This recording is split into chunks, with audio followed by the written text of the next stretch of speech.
Hello and welcome to another episode of Pixel Narratives with Anutosh.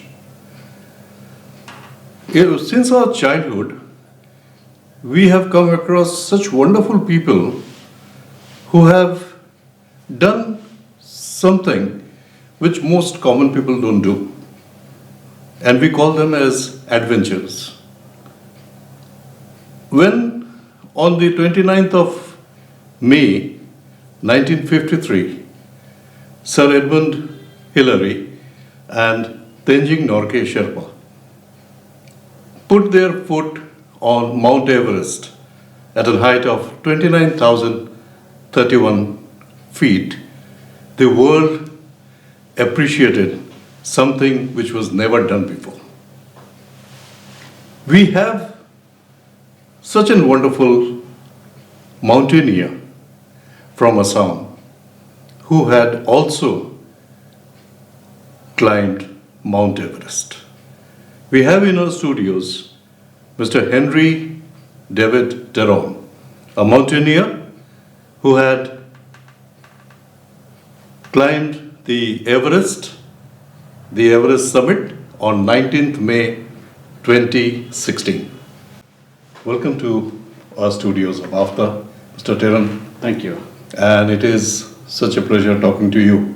Nice to meet you. And as we have come to know that you were one of those people who have set their foot on Mount Everest. How did you think that you will take up mountaineering when you were a child? Actually, when I was a child, my dream was not to climb Everest, or I didn't had a plan to become a mountaineer. As a child, every child of 80s, even I liked to play cricket at the time during my school time. But there was a small accident that changed my life. Okay. Because of that accident, I was subject not to play cricket for about 1.5 or 2 years. Okay. Then I was just sitting those days, and I was just focusing on my education, on my study. Then during those days, I saw people who, especially going for trekking. Trekking. Okay. And during that accident, after the accident period, I involved with some youth activities, youth development activities, and as a part of personality development program, I involved with the adventure sports program, especially mountaineering. And that mountaineering, that practices, it turned my life. When I saw mountains for the first time, especially the Himalaya back in 2001. How old were you at that time? That time I was around 23. Okay. And what was the attraction actually? Just the ice-clad mountain? No, or there was something I behind don't know. Seeing the Everest, Kanchenjunga range from Sandakphu, the Darjeeling Himalayas. Yes. Seeing from there, I don't know. I fell in love, and I thought you felt that they were inviting you. Yeah, that is called mountain calls. I thought to know about know about the Himalaya, because Himalaya is a great massive, it's about 3,000 kilometers from east to west, and I thought to join a mountaineering course to know about the mountains. And as I was involving in basic mountaineering course, I liked that. I was really enjoyed that 1 month. Where did you take the training? Himalayan Mountaineering Institute. Darjeeling. Yes, the Mountaineering Institute. So, and you have been a team from Assam Mountaineering Association. Yes. Where you had 6 members. Yes. And 3 of you could make it. Yes, exactly. So, and the other 3 had to stay back because of the inclement weather and health conditions. Yeah. So, how did you feel? Because this was not the first time that you have been in that trek, to Mount Everest. You had also been a year before in 2015. But you have conquered Everest only in 2016. Yes, exactly. So, how did you feel when you were on the top of the world? As I'm saying, when I saw the Himalayas, I fell into love, and I enrolled myself for mountaineering course just to know about mountain. And I still remember during my course time, the course director, he was shouting, it's take around 10 years to know about mountain, and then mountaineering start. And exactly like you're saying right now, 2016 I was on the top of Everest, but before that I had climbed few peaks in the Yeah, you Indian have Himalayas. almost 13 prominent climbs at different places in India, Nepal, at the Kedar Dome, and Gangotri one kind. Gangotri, and also in Ladakh. Ladakh, yes. Some unnamed peak Unnamed you peak. have That was covered. a virgin peak. So that kept on, adding to your quest to go to Everest. Exactly. Then slowly, when I was in the mountain, when I saw the Himalayas, I fell into love with, and slowly that climbing passion it turns into compassion, and when that compassion becomes, what we feel that the inner, Your peace dream is there you have, exactly. And once on the top, as we were saying, when I was top on the Everest. I felt like I lived my life exactly. Okay. I achieved something during my youth time, but when I was starting my mountaineering journey, everybody have become a dream to conquer Right, Everest, and that was left out from my list. Yeah, exactly. because And, once you're on top of Everest, you're in the summit. Act- After that, there is no other thing. You don't see anything. It's Yeah. all below that. Yeah. When In I their was, world. exactly when I was on the top of Everest, I removed my supplementary oxygen marks, and I tried to breathe as normal natural oxygen. Kind of, whenever I breathe, when I took the long breath, I felt Because like I was energized again. I think, being on top of Everest is, and the next is when Rakesh Sharma went to the space. Space. Sare jahan se acha Hindustan Yeah. hamara. So when you're on, did you feel like that? Yeah, exactly. And I thought like when I was there, it fulfilled my life. And Right. even if I die off soon after that, there will be no, questions about life. That whatever I got and whatever I Exactly. did. I thought that I lived my life, and that's fulfilled. And Everything what you fulfilled. dreamed because of your health issues in your school days, that became something that gave you a lot of, sustenance to travel all the way from Assam and be one of the, mountaineering team going to Everest. Yeah, exactly. That itself is a big achievement. Exactly. Above the achievement of the height, 848 meter. But I think like journey to the Everest was not a simple. No, it's not Cape Mountain Yes, for me. yes. It's touched me a lot. I came to know about the fear. Before Everest, I didn't exactly realize that one day I will die. But when 2015, in 2015, on 25th of April, we know about the earthquake happened in Nepal. I was there that time, and I was Yeah, in the because you middle are part of the glacier. rescue No, team I was also. rescued by the Indian Okay, you were rescued. Indian Air Force. But you have also, been a part of the rescue. You have done a course Yes, in I rescue and advanced mountaineering. Yes. So that is to guide the upcoming mountaineers who have the Yeah. passion to Yes. climb the mountains. You just, from Sandakpur, you dreamt about going to Mount Everest, and what happened when you returned back to Assam? Actually, before submit to Everest, but I will say my life was not something not clear. Okay. Then when I was trying for the Everest, then we worked really very hard for a few years, not 1 or 2 years. From 2014, we were trying for Everest, and dedicatedly we worked very hard. And at the same time, we did not only for not only the physical preparation, as well as you need more mental strength also. So we focused, on the physical exercise as well as mental strength. We did yoga, and doing all these things. Later on, when I arrived back in Guwahati, I thought if I was not determined, if I was not focused, then it's not possible to achieve such kind of achievement. Climbing Everest nowadays, we have a traditional route from Nepal side, but the height is factor. Everest is still its own place, so that height is not changed. That adverse condition is not changed. It's still there. The oxygen is only 4% comparing to the zero level, sea level, and the wind speed, the temperature, everything is not like as we are living here. Everything is adverse. Everything is different. So achieving those, kind of situations or a mountain, we need to do, good Lot of practice, practice. lot of planning, And, proper yeah. planning.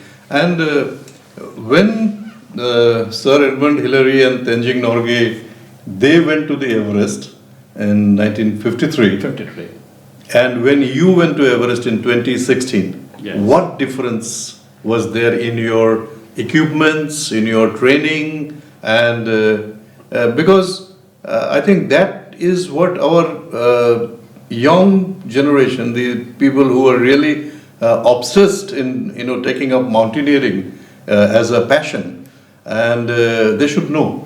Yeah, actually, the height is still same. Height is same. Height and the conditions is same. But only things what it give us more advantage than Tenzing.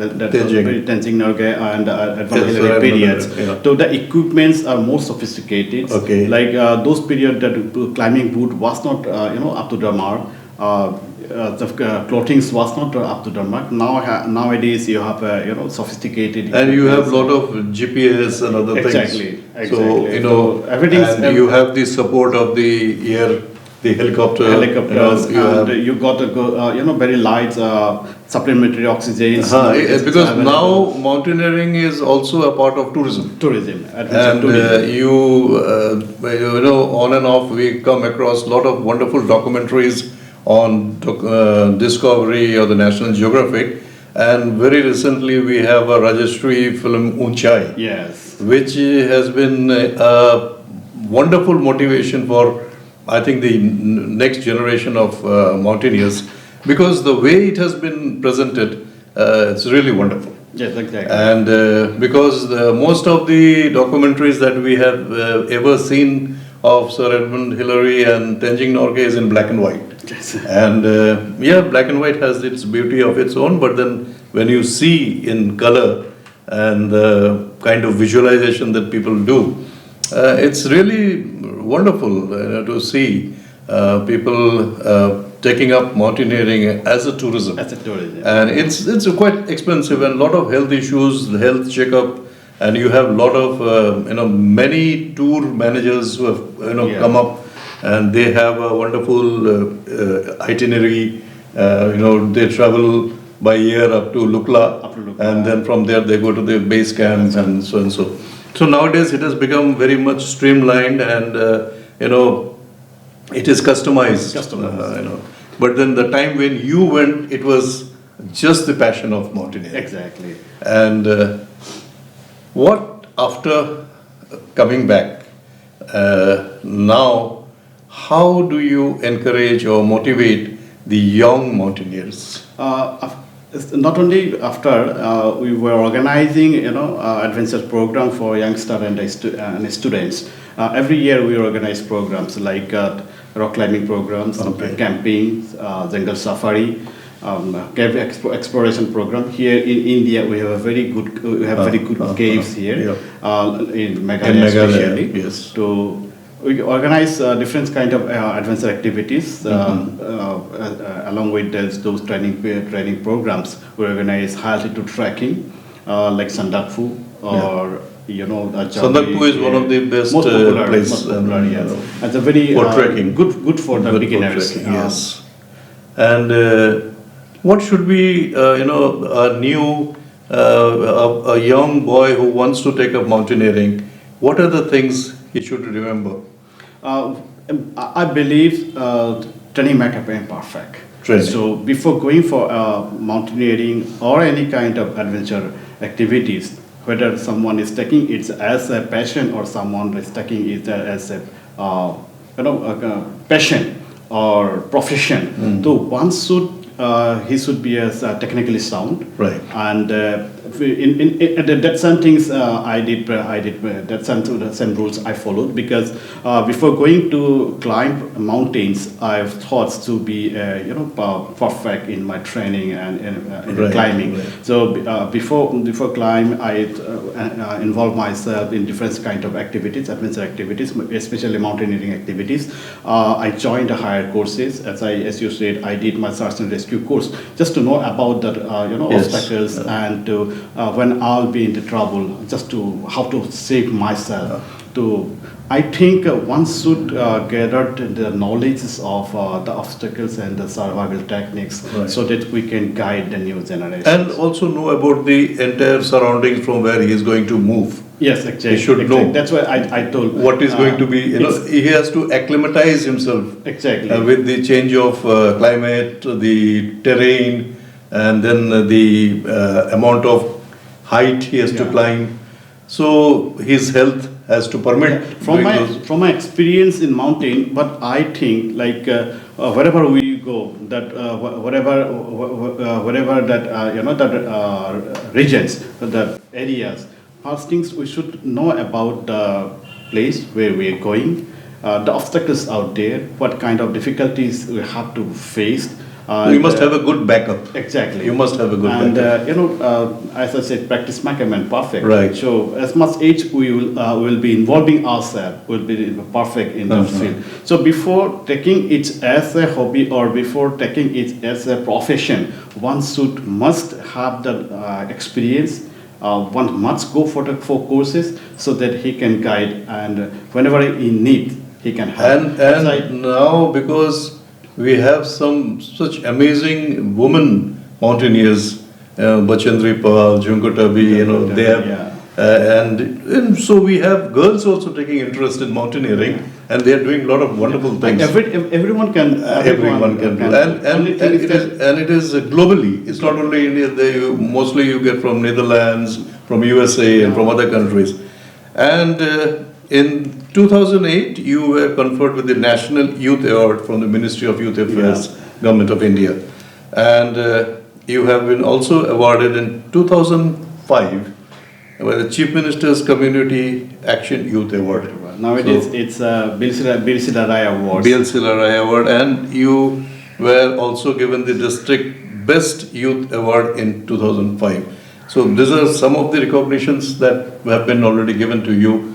And apart from that, you have been given the Dr. Ambedkar Fellowship Award in 2005, conferred by Dalit Sahitya Academy. Other than that, you have represented India in youth festivals in China. Yes. And attended in National Youth Parliament. Yeah. That I think in that, 2004. Sitting in the parliament, I consider that experience is That is a different in my life. That is a different Everest. Yeah, because we are Indians, and the whole country, Right. that the policies, everything is set from the parliament only. Exactly. And sitting in the parliament, it's a temple of, it's a great experience. Right. Just to know about the systems. So, what would you like to share to our young students who are watching this podcast, if they are willing to take up mountaineering as a passion and a career in future? What I will say first, one should go to Himalayas, Greater Himalayas especially, once in a life, because Himalaya, it's at a difference, with Himalaya, it have the purity that considering in life, I think if someone goes to Himalaya for few days, he will see the rest of the life in a different angle. So I always request not only young generations, not only students, whenever I used to talk with the parents, I always say, once in a life, their children must stand to Himalaya, Qatar Himalaya especially, Right. not the leisure Himalayas. because Himalaya have that, that peace and power. Otherwise, otherwise in India, from the ancient time, the monk, they used to go to Himalayas to achieve something, not only the inner distance, something, it's a different. But before going to mountain, before going to mountaineering, one must go for the courses. He must gather the knowledge of survival techniques and the climbing techniques especially, because mountain have a different world, it have a different condition. Right. The situation is fully different than the normal. And it is unpredictable. It's unpredictable. The situations, anything can be happen. Right. To once must. It cannot be just like going to a particular tourism destination. Yes. This destination have a lot of surprises. Lots of surprises. So on that note, it was really wonderful talking to you, Mr. Henry Teron. Thank you so much. And I'm sure my viewers have gone through the wonderful, the journey of Mr. Henry Teron. And I'm sure in our next episode, we will be again talking to another achiever who must have put in a lot of hard work and have achieved and come to this level of excellence in their life. On that note, we end our episode of Pixel Narratives with Anutosh. Do take care. Goodbye. Thank you.